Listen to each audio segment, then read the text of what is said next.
بسم اللہ الرحمن الرحیم۔ اللہم انی اسألک علما نافعا، اے اللہ تعالی ہمیں فائدہ دینے والا علم حاصل کرنے کی توفیق عطا فرما، اس پر عمل کرنے کی توفیق عطا فرما، خود سے ڈرنے والا بنا، آمین ثم آمین۔ آج ہم پڑھیں گے کہ خلاصہ پیپر کے اندر کس سوال نمبر پہ آتا ہے، اور دوسرا خلاصہ تحریر کرنے کے کتنے نمبر ہوتے ہیں، اور تیسرا خلاصے کو بہترین طریقے سے تیار کرنے کا کیا طریقہ ہے، چوتھا خلاصے کو کتنے صفحات کے اوپر ہونا چاہیے، کتنے صفحات پہ نہیں ہونا چاہیے، اور آخری بات کہ بہترین خلاصے کی کیا خاصیت ہے، کہ سب سے بہترین خلاصہ کون سا ہوتا ہے۔ تو سب سے پہلے میں آپ کو بتا دوں کہ پیپر میں خلاصہ جو ہے سوال نمبر 5 کے اوپر آتا ہے، اور اس کے اندر 2 سبقوں کے خلاصے دیے گئے ہوتے ہیں، یعنی کہ 2 سبق دیے گئے ہوتے ہیں۔ 2 سبقوں میں سے ہم نے ایک سبق کا جو ہے وہ خلاصہ لکھنا ہوتا ہے، اور اس کے کل نمبر ہوتے ہیں 5۔ اس کے بعد ہم آتے ہیں سوال نمبر جو ہمارا تیسرا تھا کہ خلاصے کو بہترین طریقے سے تیار کرنے کا کیا طریقہ ہے۔ خلاصے کو بہترین تیار کرنے کا جو طریقہ ہے نہایت ہی آسان، وہ یہ ہے کہ آپ سبق کو کم از کم 3 مرتبہ جو ہے بغور اس کو پڑھیں، ٹھیک ہے، اس کا بغور مطالعہ کریں۔ پھر اس کے جو پیراگراف ہیں ان کے آپ نکات لکھیں رف عمل کے اوپر، اور دوسرے نمبر پہ آپ آ جائیں، جب آپ وہ نکات رف عمل پہ لکھ لیں تو اس کے بارے میں آپ جو ہے اپنے ذہن میں ایک جو ہے تصور لائیں کہ یہ نکات ہے اور یہ بات تھی۔ اس کے بعد آپ نے کیا کرنا ہے، یہ بات ذہن میں رکھنی ہے، جو آپ خلاصہ لکھ رہے ہو وہ کم سے کم 2 صفحات اور زیادہ سے زیادہ 3 صفحات پر ہونا چاہیے۔ اگر آپ 3 صفحات سے زیادہ لکھیں گے تو وہ آپ کی نمبر کاٹ سکتا ہے، اور وہ اعتراض لگا سکتا ہے کہ غیر ضروری مواد جو ہے اس میں لکھا گیا ہے۔ اگر آپ کم لکھیں گے تو وہ لکھے گا جی یہ مختصر ہے یا نامکمل ہے۔ پھر اس کے بعد اس کی جو اور ہم نے دیکھنی ہوتی ہے کہ جب آپ خلاصے کو لکھنا شروع کریں، ٹھیک ہے، اس کے پیراگراف نہیں بنانے، آپ نے شروع سے لکھنا ہے اور اینڈ تک لکھتے ہی جانا ہے، اور یہ بات ذہن میں رکھیں، سرخیاں نہیں بنانی، ٹھیک ہے جی۔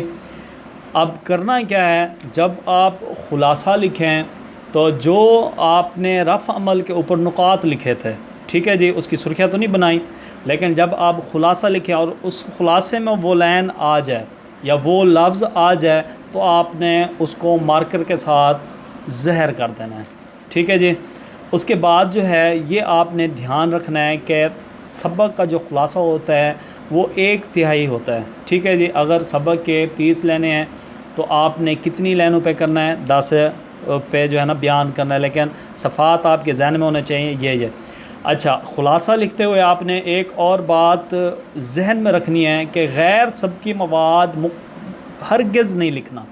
ٹھیک ہے جی۔ غیر سبقی مواد ہوتا کیا ہے، جیسے قرآن مجید کی آیت ہوگی، حدیث پاک کا حوالہ ہو گیا، یا کوئی واقعہ جو ہے آ جاتا ہے آپ کے ذہن میں، وہ آپ نے نہیں لکھنا، بلکہ آپ نے جو سبق پڑھا ہے، ٹھیک ہے، وہی آپ نے اس کو بیان کرنا ہے۔ اب میں آپ کو بتاتا ہوں کہ بہترین خلاصے کی کیا خاصیت ہے۔ بہترین خلاصے کی یہ خاصیت ہے، پڑھنے والے کو ایسا لگے کہ اس نے پورا سبق پڑھ لیا۔ آپ نے ایسے طریقے سے لکھنا ہے، ٹھیک ہے جی، خلاصے کے اندر غیر ضروری باتیں نہیں لکھنی، جو باتیں آپ کو اہم لگیں آپ نے وہ لکھنی ہے، ٹھیک ہے۔ اور جو نکات آپ بنائیں گے یہ بات ذہن میں رکھ لیں، جتنے پیرے ہوں گے اتنے نکات، اور آپ نے ان نکات کو مختصر طور پر اپنے ذہن کے مطابق جو ہے لکھنا ہے، لیکن کتاب سے باہر نہیں جانا، سبق سے باہر نہیں جانا، غیر سبقی مواد نہیں لکھنا۔ اچھا، جب آپ غیر سبقی مواد نہیں لکھیں گے، کچھ بھی نہیں کریں گے، تو آپ کا ایسا خلاصہ تیار ہو جائے گا کہ جس کو پڑھنے والا یہ سمجھے گا، یا پڑھنے والوں کو یہ محسوس ہوگا کہ اس نے پورا پیرا پڑھ لیا، پورا سبق جو ہے وہ۔ آخری بات یاد رکھیں کہ خلاصہ جو ہے کسی اینے سے یا کسی نوٹس سے تیار نہ کریں، مہربانی کریں کسی بھی اینے سے یا نوٹس سے خلاصہ تیار نہیں کرنا،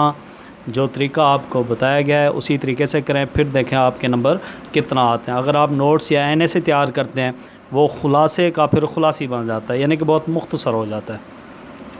تو آخر میں اب ہم کریں گے کہ خلاصے کو ہم نے لکھنا کس طریقے سے ہے۔ تو سب سے پہلے ہم نے سوال کا نمبر لکھنا ہے کہ سوال نمبر 5، اس کے بعد آپ نے جز لکھنی ہے کہ آپ کون سے سبق کی جو ہے وہ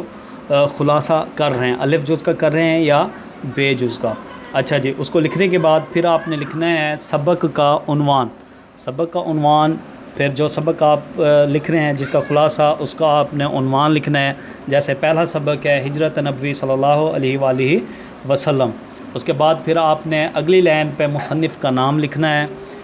اور پہلے سبق کا جو ہے مصنف کا نام ہے مولانا شبلی نعمانی رحمۃ اللہ علیہ، پھر نچلی لائن پہ درمیان میں آپ نے ہیڈنگ دینی ہے خلاصہ۔ اس کے بعد جیسے میں نے آپ کو بتایا ہے کہ کم از کم 2 صفحے اور زیادہ سے زیادہ 3 صفحوں پہ آپ کا خلاصہ ہونا چاہیے۔